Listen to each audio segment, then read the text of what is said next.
In the year 8000 BC, a spaceship visits a settlement, which wakes up the people of a tribe. A young man fearlessly approaches the spaceship and disappears in a bright light.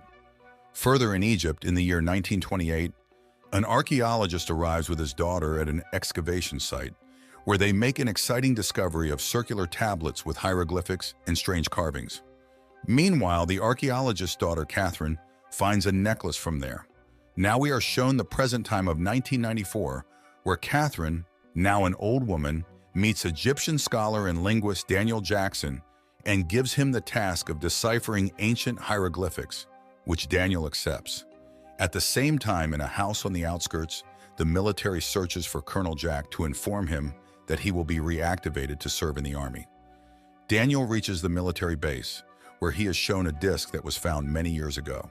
He learns that the 7 central engravings have not yet been deciphered, which is why he has been called there. When he sees the translation on the board, he immediately corrects all the mistakes. After that, a scientist tells Daniel about an important artifact found in the sand. This artifact is 10,000 years old and shows that the Egyptians lived a very old life at that time. Daniel spends the whole night trying to understand the meaning of the picture scripts, and finally he finds an image of Orion's belt on the newspaper, which matches the image on the disc. After listening to Daniel, he is shown the second part of the discovery, a ring that was found with the disc and is designed like a portal, called a Stargate. The scientist introduces those symbols, and Daniel finds them in the device. As soon as the scientist corrects the 7th symbol, the Stargate opens, and they use the rover equipped with a camera to explore the Stargate. The rover sends a location to a galaxy located at the edge of the known universe. The robot's readings indicate that there is another Stargate in the opposite direction, which probably works in the same way. Atmospheric readings also reveal that the atmospheric conditions on the planet are similar to those on Earth. The military is considering abandoning the project, as its main purpose is surveillance, and to use the second gate, they would have to do a reconnaissance mission. At that time, Daniel offers his help, and the military recruits him for reconnaissance. The team begins preparing for the mission, while Catherine gives Daniel a necklace she got in her childhood. Now the scientists turn on the Stargate, and as the team enters it, they are teleported to an unknown planet.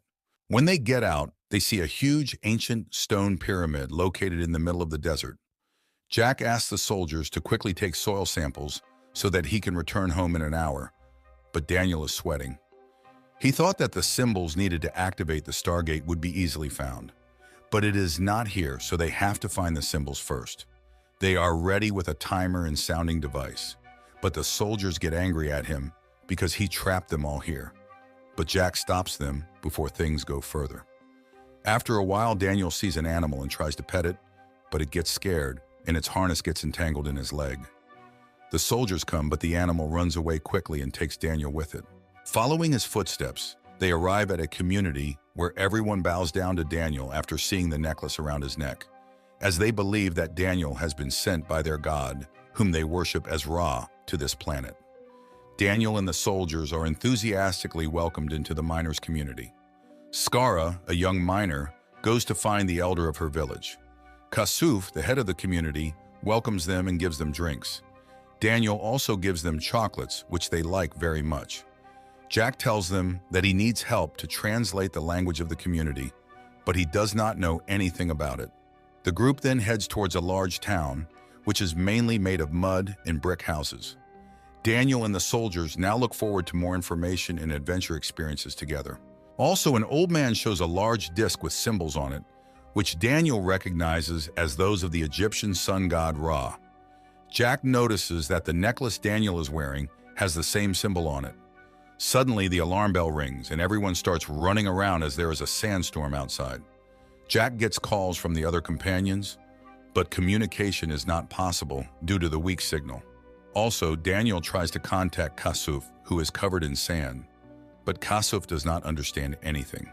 He orders women to take Daniel, who takes him to a store where a beautiful woman named Shori enters and starts undressing. Daniel realizes that Shori has been offered as an offering, so he rejected her. When Kasuf saw this, he got down on his knees and apologized to her for this fact. Daniel thanked her.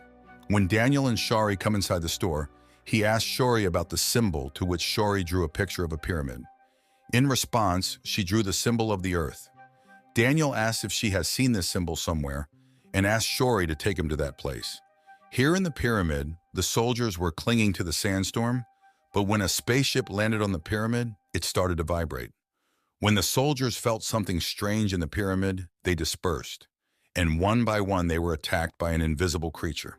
The attacker is a being with the face of Anubis that appears to the guards, who take him to a coffin while Shori takes Daniel to a basement, where Daniel uses the inscriptions to decipher the Egyptian language with Shori's help. And being a very skilled linguist, he figures it out quickly. Jack approaches the soldiers, but gets no response, so Jack decides to look for Daniel. So he asks Skara for help. Jack meets Daniel in a cave, and Daniel tells Jack what he discovered in the hieroglyphics.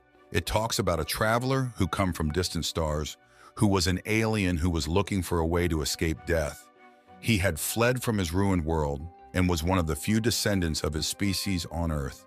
He come to Earth and realized that the human body would give him the opportunity to prolong his life, so he kidnapped a child, and the alien transferred his soul to his body and appointed himself ruler. He built the Stargate and brought thousands of people to this planet to work in the mines. However, after a few years, there was a rebellion on Earth, and the Stargate was buried there. In addition, the people who rebelled forgot the history of their community, as they were banned from reading and writing, so that people would never know the truth. Moving ahead, they find a round stone on which the symbols needed to activate the Stargate were engraved. But unfortunately, the stone was broken, and one symbol was missing. Now that Jack was tired of all these stories, he ordered everyone to go back to the pyramid, but Skara and his men followed them. As they reach the base, they see that the pyramid has been reshaped as if it were an alien ship. They go inside with weapons, where they are attacked by Anubis. Only Jack and Daniel survive. They go inside together, where Jack has hidden a bomb to destroy the Stargate so that the aliens cannot reach the Earth. Then the upper part of the roof opens, and 3 guards come there to take Jack and Daniel to the throne room of Ra. Here Ra finds the bomb that Jack had hidden. Both the guards removed their masks, and they were not aliens. They were humans who were Ra's slaves.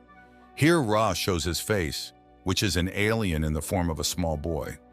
Ra warns them that you people have tried to destroy my world, so now they will be punished. Then Jack snatches the weapon from a guard and tries to kill Ra, but Daniel comes in between to stop him, due to which he is killed. Ra orders them to throw them in the basement. Ra takes off the necklace from Daniel's neck. Now Skara sees 2 gliders outside that attack the city because they gave shelter to the people of the Earth. So Ra is punishing them. At the same time, we see Daniel waking up from Ra's regeneration capsule, which Ra uses to maintain his immunity. He looks at his injuries, which have healed, and walks into Ra's room. Ra tells him his plan. He says that a mineral found on his planet will give him the power to destroy the Earth. He decides that he will completely destroy human civilization and show them that he is the only God. Ra orders Daniel to kill Jack and his soldiers in front of everyone and threatens to send a bomb to Earth if he does not do so. In the village, Shori and Skara tell the tribe that Ra is not a god, but an alien. They tell the people the reality of Ra and say that they will no longer be slaves. The next day they all gather, and Daniel moves to kill the soldiers. But then Skara tells him that she and the tribe are ready to fight with him. So Daniel suddenly turns around and shoots at Ra, but he dodges, and a shootout begins. Daniel and the soldiers take advantage of the opportunity and escape. Later, they regroup at a hidden place where Daniel takes off the mask of a guard and reveals that he is not a god, but a cruel human being who has enslaved them for so many years. He had enough symbols, but he wanted to free these people from Ra, and Jack says that he is going to destroy this planet. Later, Daniel and Jack come inside a pyramid with some people. There, Ra's guards appear before them. They kill them all together, and Jack goes to where the bomb was. He activates it and asks Daniel to take them to his world, so that from there he can close the Stargate forever. Meanwhile, a guard comes and kills Shori. Daniel kills the guard, but he is now very upset. Just then, Ra's man comes to take the nuclear bomb through the teleportation machine. Daniel takes Shori to the place where she was revived. He puts her inside the box and brings her back to life. While he was taking her back, Ra saw him and put his hand on his head, and an electric current started flowing through his body.